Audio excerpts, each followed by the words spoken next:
Welcome to exam sir study. This is Shivam Gupta. मैं आपके लिए लेकर आया हूँ यूपी टेट सी टेट की महत्वपूर्ण क्लास, जिसमें हम डिस्कस करेंगे सीडीपी पेडागोजी के महत्वपूर्ण क्वेश्चन को।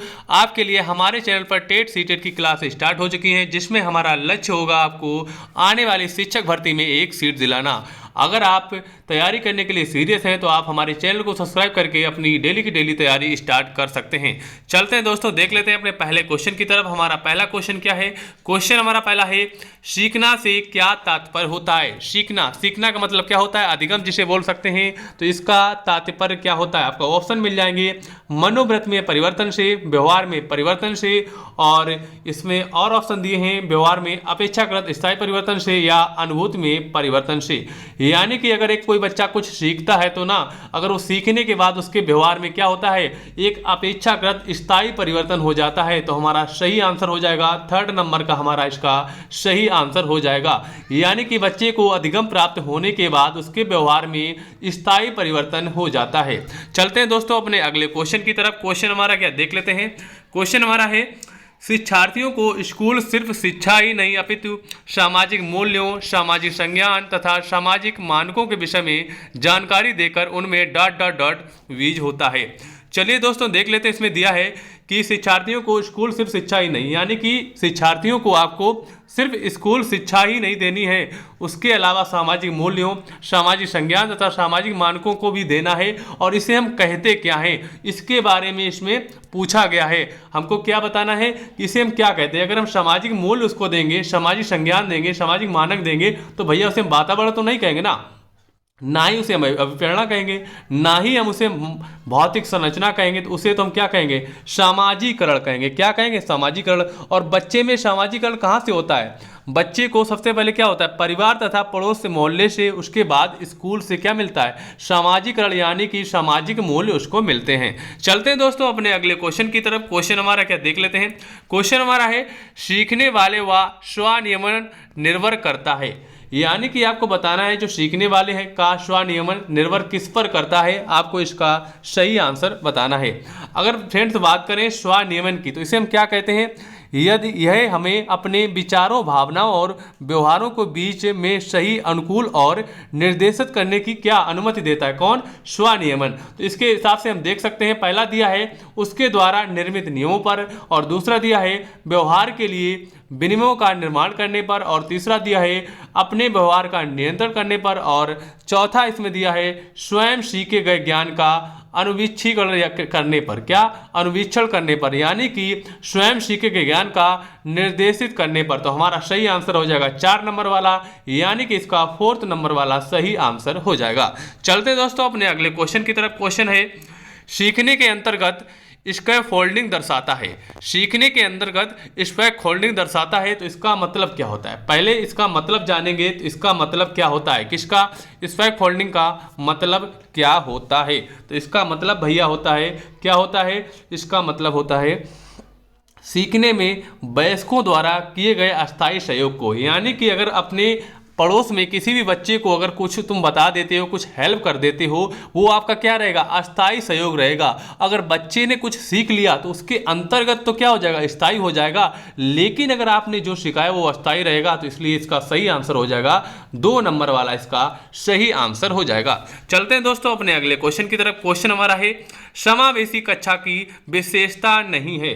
बात करेंगे दोस्तों पहले समावेशी शिक्षा क्या होती है, पहले जानेंगे समावेशी शिक्षा ही क्या होती है।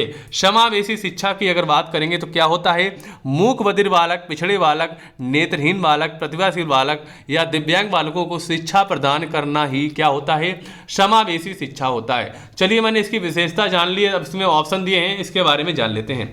पहला क्या दिया है, पहला दिया है शिक्षक द्वारा मित्रवत और आत्मीय व्यवहार का प्रयोग। बिल्कुल सही बात है। जैसे कि आपको पता है, अगर आप किसी विद्यालय में पढ़ाने जाएंगे तो आपको प्रधानता किसको देनी है, छात्र को प्रधानता देनी है, शिक्षक को प्रधानता नहीं रहेगी। क्योंकि तो इसमें आपका सही रहेगा, क्योंकि आपको आत्मीय एवं मित्रवत व्यवहार करना ही है।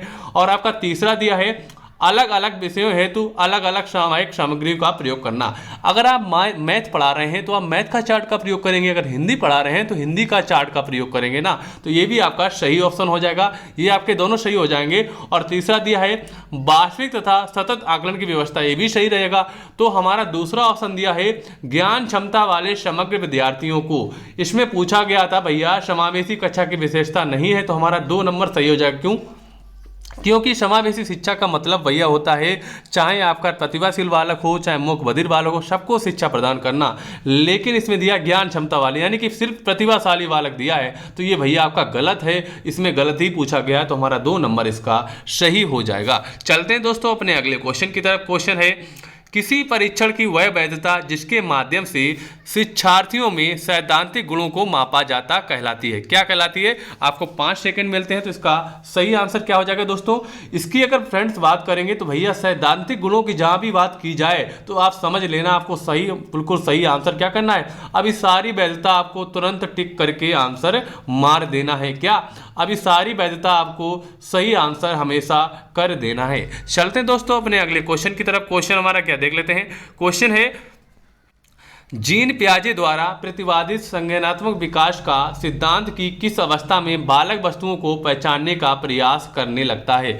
यानी कि जीन पियाजे की अगर बात करेंगे दोस्तों, तो जीन पियाजे ने कितने संज्ञानात्मक विकास दिए थे? 4 दिए थे। ठीक है, उन्होंने ये पूछा है जो उन्होंने 4 संज्ञानात्मक विकास दिए थे उसमें कौन सी ऐसी अवस्था है जिसमें बालक वस्तुओं को पहचानने का प्रयास करने लगता है। तो इसका सही आंसर आपको बताना है। 4 अवस्थाएं इसमें आपको दे दी गई है। पहली दी है संवेदी प्रेरक अवस्था है, और दूसरी है पूर्व संक्रियात्मक अवस्था, और तीसरी है औपचारिक संक्रियात्मक अवस्था, और चौथी है अमूर्त संक्रियात्मक अवस्था। अगर सही आंसर की फ्रेंड्स बात करेंगे तो हमारा सही आंसर क्या हो जाएगा?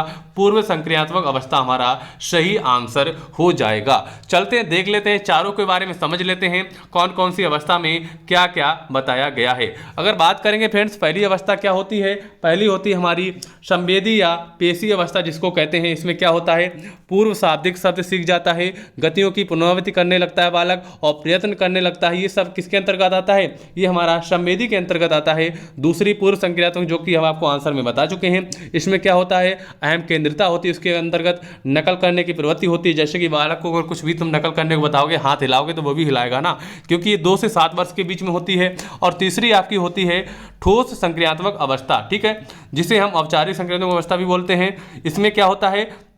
उसके अंतर्गत अहम केंद्रिता आ जाती है। क्या आ जाती है? अहम केंद्रिता आ जाती है, और इसके अंतर्गत स्पष्टीकरण वाक्यों का करने लगता है। अगर बात करेंगे लास्ट वाली की, लास्ट हमारा होता है औपचारिक संक्रियात्मक अवस्था, यानी कि ठोस होती है तीसरी, और ये औपचारिक जो आपकी है चौथी होती है। ये चौथी होती है और ये आपकी होती है तीसरी। ठीक है, इसमें क्या होता है? इसमें भैया आपका होता है तर्क का अनुप्रयोग करना, आदर्श वाक्य करना, चिंतन करना, ये सब आता है आपका लास्ट वाले में। लास्ट वाली आपकी होती है 11 वर्ष से ऊपर अधिक, और तीसरी होती है 7 से 11, और दूसरी होती है 2 से 7 वर्ष, और पहली वाली होती है 0 से 2 वर्ष के बीच में। चलते हैं दोस्तों अपने अगले क्वेश्चन की तरफ। क्वेश्चन हमारा क्या देख लेते हैं। क्वेश्चन हमारा है जब बालक स्कूल जाने के लिए रोज की तरह स्कूल ड्रेस, जूता आदि पहनता है, किताबें लेता है, तब व्यवहार के ये सभी संगठित क्रम कहलाते हैं।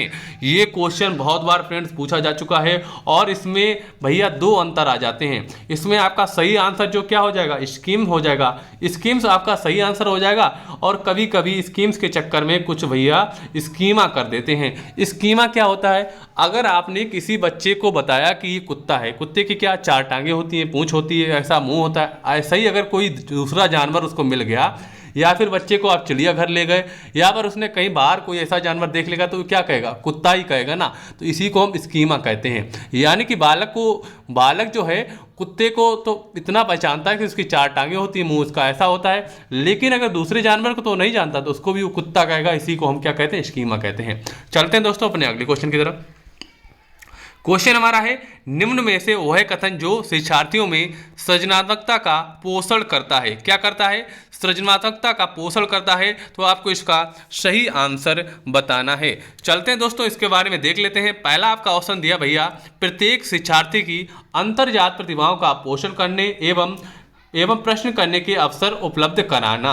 और दूसरा आपका दिया है विद्यालय जीवन के प्रारंभ से उपलब्धि के लक्ष्यों पर बल देना, परीक्षा में अच्छे अंकों के लिए विद्यार्थियों की कोचिंग करना। और चौथा है अच्छी शिक्षा के लिए व्यवहारिक मूल्यों के लिए विद्यार्थियों का शिक्षण करना।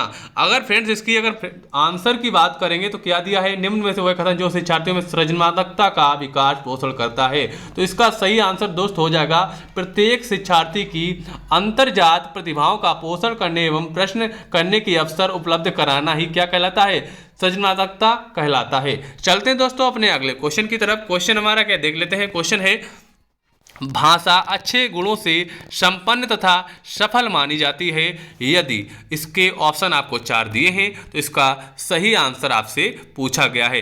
पहला ऑप्शन दिया है इसमें विचारों और धारणाओं के संचार की गुंजाइश हो, ठीक है।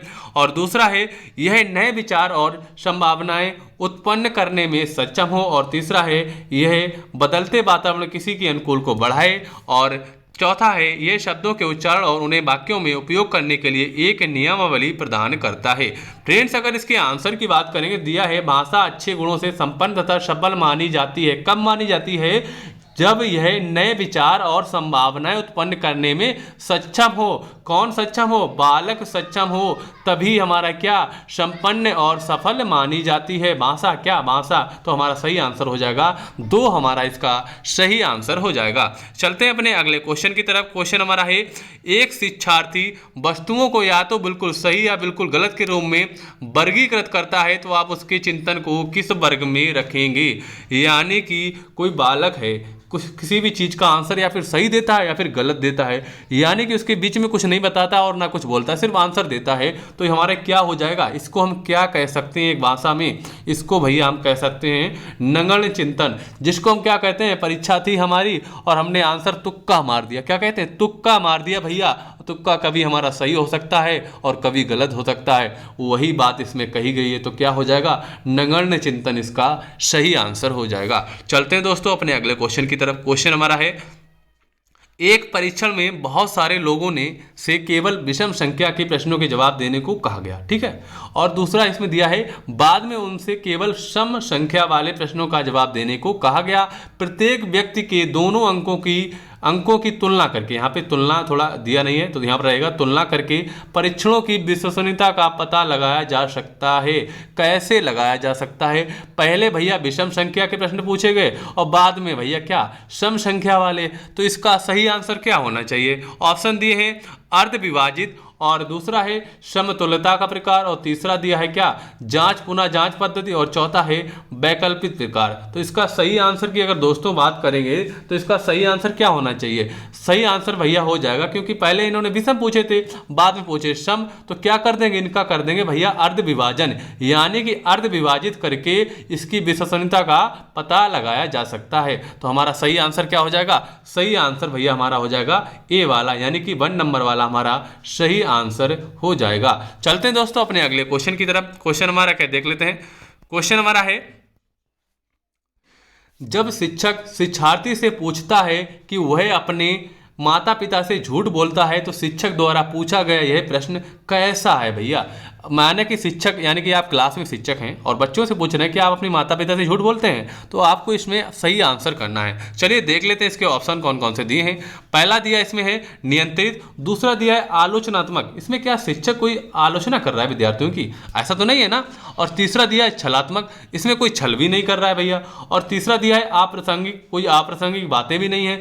यानी कि इसका क्या कह सकते हैं, कभी कभी हम ऑप्शन से भी आंसर निकाल सकते हैं। तो हमारा सही आंसर क्या, नियंत्रित हो जाएगा भैया, क्योंकि ये क्वेश्चन जो है भैया नियंत्रित है ना, क्योंकि बालक से वो पूछेगा भैया अगर झूठ बोलते हैं या नहीं बोलते हैं, अगर बालक कहेंगे हाँ झूठ बोलते हैं तो शिक्षक कहानी रूप में या किसी भी तरीके से उसको बताएगा और इन जो गलतियों को नियंत्रित करेगा जिससे बालक भविष्य में कोई गलती ना करे। तो हमारा क्या हो जाएगा, नियंत्रित प्रश्न हो जाएगा, हमारा क्या हो जाएगा, नियंत्रित प्रश्न हो जाएगा भैया। चलते हैं अपने अगले क्वेश्चन पर। अगला क्वेश्चन है पाठ्य पुस्तकों के विषय में कौन सा कथन अनुचित होगा। पाठ्य पुस्तकों के विषय में कौन सा कथन अनुचित होगा। ऑप्शन आपके दिए हैं 4, तो इसमें सही आंसर आपको बताना है। देख लेते हैं ऑप्शन को। पहला दिया है पाठ्य पुस्तकों की सहायता से निश्चित समय में विभिन्न विषयों का ज्ञान प्राप्त किया जा सकता है। ठीक। और दूसरा आपका दिया है, पाठ्य पुस्तकों की सहायता से विद्यार्थी कक्षा में सुनी हुई बातों को घर पर भी समझ सकता है तथा पुनरावृत्ति का कार्य आसानी से कर सकता है। ठीक है, आगे चलते हैं। तीसरा हमारा दिया है, पाठ्य पुस्तकों से प्राप्त ज्ञान पूर्ण रूप से व्यवहारिक होता है अतः उसकी अत्यधिक उपयोगिता होती है। ये बिल्कुल क्वेश्चन आपको तीसरा वाला जो है ऑप्शन गलत लग रहा है हमें। चलो चारों ऑप्शन देख लेते हैं। और चौथा दिया है, अधिकांशतः ये पाया जाता है कि पाठ्य पुस्तकों का प्रयोग विद्यार्थियों में रटने की प्रवृत्ति को बढ़ावा देता है। ये भी आपका सही है भैया। ठीक है, और पहला वाला भी दिया था आपका सही, क्योंकि निश्चित समय में विभिन्न विषयों का ज्ञान प्राप्त कर सकता है। बिल्कुल सही है, पाठ्य पुस्तकों की सहायता विद्यार्थी कक्षा में सुनी बातों पर समझ सकता है, पुनरावृत्ति कार्य कर सकता है। बिल्कुल सही है। लेकिन तीसरा वाला नंबर जो आपका दिया है, पाठ्य पुस्तकों से प्राप्त ज्ञान पूर्ण रूप से व्यवहारिक होता है, ये उसकी अत्यधिक उपयोगिता है। बिल्कुल गलत बात है भैया। व्यवहारिक ज्ञान पुस्तकों से नहीं मिलता है। व्यवहारिक ज्ञान जो भैया है कहाँ से मिलता है? समाज से प्राप्त करता है, समाजीकरण की प्रक्रिया करता है, तभी उसको व्यवहारिक ज्ञान मिलेगा ना, पुस्तकों से तो नहीं मिलेगा। तो हमारा सही आंसर क्या हो जाएगा? 3 नंबर वाला हमारा सही आंसर हो जाएगा। चलते हैं दोस्तों अपने अगले क्वेश्चन पर। क्वेश्चन हमारा क्या देख लेते हैं। क्वेश्चन है, निम्नलिखित में से कौन सा विकल्प सामाजिक बुराइयों के न्यूनीकरण का सबसे प्रभावी माध्यम है? चलिए देख लेते हैं। आपका ऑप्शन दिया है प्रभावी विधिक प्रावधान, और दूसरा है तीव्र आर्थिक विकास, और तीसरा आपका दिया है सार्वभौमिक शिक्षा, और चौथा आपका है वांछित सामाजिक परिवर्तन। पूछा गया है इसमें कि कौन सा विकल्प सामाजिक बुराइयों के न्यूनीकरण का सबसे प्रभावी माध्यम होगा। अगर बात करेंगे भैया प्रभावी माध्यम की, सबसे सरल क्या चीज़ हो गई भैया? सार्वभौमिक अगर शिक्षा प्रदान की जाएगी ना, तो सबसे इससे प्रभावी कुछ नहीं हो जाएगा। यानी कि सभी प्रकार की उसको शिक्षा दी जाएगी जिससे उसके सामाजिक बुराइयों का अंत किया जा सकता है। अगर दोस्तों आपको हमारा वीडियो अच्छा लगा तो वीडियो को लाइक करें और वीडियो को ज़्यादा से ज़्यादा शेयर करें। अगर आपने हमारे चैनल को सब्सक्राइब नहीं किया, सब्सक्राइब कर लें, क्योंकि टेट सीटेट की बहुत सारी क्लासें आपके लिए आएंगी। हमारा लक्ष्य होगा आपको 120 प्लस नंबर दिलाना, चाहे आपका टेट हो चाहे सीटेट हो। उसके बाद आपकी शिक्षक भर्ती की भी तैयारी कराई जाएगी। चलिए अब आपको मिलते हैं अपने अगले वीडियो में। तब तक के लिए जय हिंद, वंदे मातरम साथियों।